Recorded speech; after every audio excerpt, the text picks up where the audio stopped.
అంటే మీరు ఇండైరెక్ట్‌గా రుణమాఫీని సపోర్ట్ చేస్తున్నట్టుగా మెసేజ్ ఇవ్వదలుచుకున్నారా? అవునండి. రైతులకైతే చేస్తున్నారు గదా!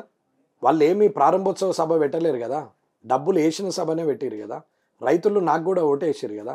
రైతులకు మంచి జరుగుతున్నప్పుడు పార్టీని చూడాల్సిన అవసరం ఏముందండి? రుణమాఫీ అదేమన్నా విషయంలో గాంధీ మీరు భవన్‌లో పెట్టిర్రా? రేవంత్ రెడ్డి సర్కార్‌ని సపోర్ట్ చేస్తున్నారు. అది గాంధీ భవన్‌లో పెట్టలే. అది బయట పబ్లిక్ గార్డెన్‌లో పెట్టలే. అది కాంగ్రెస్, రాజీవ్ గాంధీ, సోనియా గాంధీ, రాహుల్ గాంధీని పెట్టలేరు గదా! అక్కడ ఒక వ్యవసాయ శాఖ మంత్రిని, ఒక ఫైనాన్స్ మినిస్టర్‌ని, ఒక ముఖ్యమంత్రిని పెట్టి అసెంబ్లీలో పెట్టిర్రు ప్రోగ్రామ్. ఈ రాష్ట్ర ప్రభుత్వంలో ఇది తెలంగాణ రాష్ట్ర ప్రభుత్వం. ఇందులో 119 మంది సభ్యులే. ఈ ప్రభుత్వం మా ప్రభుత్వం. కాబట్టి 119 మందికి సంబంధించిన అసెంబ్లీలో ఆ కార్యక్రమం పెట్టిర్రు కాబట్టి వ్యక్తిగా ఆలోచించే అక్కడున్నటువంటి సభా సాంప్రదాయాలను పాటించి వెళ్ళాలి కాబట్టి వెళ్ళినాం. రుణమాఫీ చేసినందుకు మీరు రేవంత్ రెడ్డి సర్కార్‌ని అభినందిస్తున్నారా? చేయొచ్చు, సంతోషమే కదా. రుణమాఫీ ఏండ్ల నుంచి రుణమాఫీ చేయలేకుండా మిత్తిల పాలైపోయిన రైతులకు రుణమాఫీ చేయడం సంతోషమే, తప్పేం లేదు. మీరు రేవంత్ రెడ్డి ఒకే హాస్టల్‌లో చదువుకున్నారు. మీరిద్దరు మిత్రులు కాబట్టి మీకు ఆయన పట్ల సాఫ్ట్ కార్నర్ ఏమైనా ఉందా? మిత్రులు నేను నా భార్య చెప్తేనే వినే రకం కాదండి. ఇంకా మిత్రుడు చెప్తే వినే రకం ఏముంది? రేవంత్ రెడ్డి గారికి నాకు ముఖపరిచయం కానీ డైరెక్ట్ కాదు. మేము రెడ్డి హాస్టల్లో నేను కూడా ఉన్నప్పుడు ఆయన కూడా అక్కడే ఉండే. అంతే తప్ప పటేల్ రమేష్ రెడ్డి గారని సూర్యాపేట వాడు నేను క్లాస్మేట్స్ క్లోజ్ ఫ్రెండ్స్మి. వన్ రూమ్లో ఉండేవాడిని. అప్పుడు ఈయన అక్కడే రెడ్డి హాస్టల్లో సేమ్ టైంలో ఉండేవాడు. అప్పుడు మీకు ఆయనతో పరిచయం ఉంది? పరిచయాలు ఏమీ లేవు. పరిచయాలు లేవు. ఆయన నిన్న అన్నాడు రెడ్డి హాస్టల్లో మేము మిత్రులేమే అన్నాడు. మిత్రులు మీరంతా, మీ ముగ్గురు పేర్లు చెప్పాడు, మేమంతా మిత్రులమని చెప్పాడు. మనం ఒక్కసారి మాట్లాడితే మిత్రులం కాదు. మీ ఆర్టీవీకి నేను ఇంటర్వ్యూకి వచ్చినా మీరు యాంకర్గా మాట్లాడుతున్నారు, జర్నలిస్ట్గా మాట్లాడుతున్నారు. మీకు నాకు మిత్రత్వం ఎక్కడదండి? మిత్రత్వం లేదు, శత్రుత్వం లేదు. ఒక్కసారి మాట్లాడినంత మాత్రాన మిత్రులు గారు. మిత్రులు అంటే కష్టకాలంలో కూడా వెన్నంటి ఉండి, ఆ ఇబ్బందులలో ఆపద కాలంలో కూడా పక్కనే నిలబడ్డటువంటి వాడు మిత్రుడు. అంటే కొన్ని సంవత్సరాలు కలిసి చదువుకున్నారు కదా, ఒక్కసారి కలిసారా? ఎక్కడ హాస్టల్లో ఉన్నాం, కలిసి చదువుకున్నది ఏం లేదు. ఆ రెడ్డి హాస్టల్, ఆర్బీఆర్ హాస్టల్లో ఉన్నాం కాచిగూడలో, అంతే తప్ప ఏం లేదు. ఎట్లా ఉండేవాడు రేవంత్ రెడ్డి అప్పుడు? ఇంతే అగ్రెసివ్ గా ఉండి ఇప్పుడే అట్లనే పరిచయమే లేదని చెప్తున్నాను కదా. మా ఇద్దరికి ఏం పరిచయం లేదు డైరెక్ట్ గా, ఒకసారి కూడా ఎప్పుడు కలవలేదు. ఓకే. రేవంత్ రెడ్డి గారిని డైరెక్ట్ గా నేను కామారెడ్డిలో చూడడం తప్ప, అంటే డైరెక్ట్ గా కూడా కామారెడ్డి ఎలక్షన్ లో కూడా చూడలేదు. ఇక్కడే ప్రమాణ స్వీకారం రోజే చూసినాం. గవర్నమెంట్ తాను అనుకున్నట్టుగా హామీ ఇచ్చినట్టుగా జాబ్ క్యాలెండర్ రిలీజ్ చేసింది. దాని మీద మీ కామెంట్ ఏంటి? అంటే ఇచ్చిన హామీలన్నీ అమలు చేస్తుంది అనుకోవచ్చా? అన్న జాబ్ క్యాలెండర్ ఏంగానే జాబ్లు ఇచ్చినట్ట? అంటే ముందు క్యాలెండర్ ఇస్తేనే కదా తర్వాత జాబ్లు వచ్చేది. మీరు నన్ను ఇంటర్వ్యూకి ఆర్టీవీకి పిలిచినంత మాత్రం నా స్టేజ్ పెరిగినట్ట, స్టేటస్ పెరిగినట్ట? రాజకీయ నాయకులలో అందరికన్నా ఉన్నతమైన పదవిలో ఉన్నట్ట, లేకపోతే రాజకీయ నాయకులు అందరికన్నా తెలివైన ఉన్నట్ట? కానీ ఒక స్టేచర్ ఉంటేనే ఎవరైనా ఇంటర్వ్యూ పిలుస్తారు. అది చెప్పగలిగే పరిస్థితిలో ఉన్నాడు, చెప్తాడు. ఈయనని చెప్తే మాకింత ప్రజలకింత మంచి జరుగుతుంది, మా టీవీకి పేరు వస్తుందని మీరు ఆలోచించవచ్చు. అట్లాగే ఆర్టీవీకి పోతే నా స్టేజ్ కూడా పెరుగుతుంది, స్ట్రేచర్ కూడా పెరుగుతుంది అని నేను ఆలోచించవచ్చు. ఇందులో తప్పు ఎక్కడ లేదు. వాస్తవాలు ఇవి.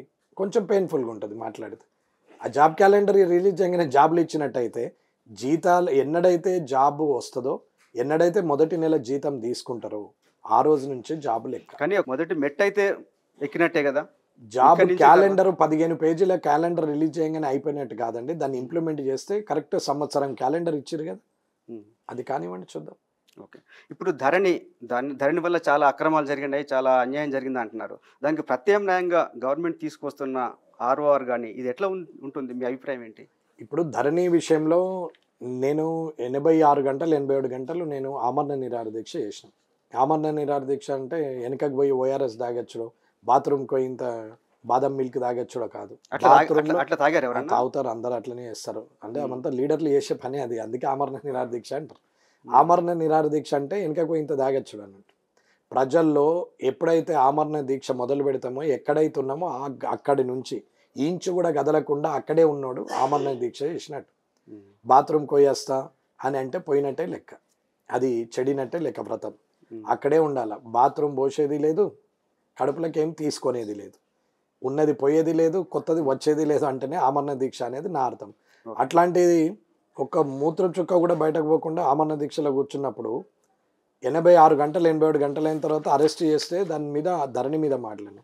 ధరణిలో ఉన్నటువంటి చిన్న చిన్న లోపాలు పెద్ద ఏమీ లేవు. కలెక్టర్ను ఎంటైర్ కలెక్టర్కి ఒక్కొనికి లాగిన్ ఇవ్వడం వల్ల ఈ సమస్య వచ్చింది. కానీ ఎంఆర్ఓలకు లాగిన్ ఇచ్చేసి క్రాస్ వెరిఫికేషన్లో మళ్ళీ ఆర్డీఓని పెట్టుంటే ఆన్లైన్ సిస్టంలో రికార్డు దొరుకుతుంది కాబట్టి ఖచ్చితంగా జరిగేది.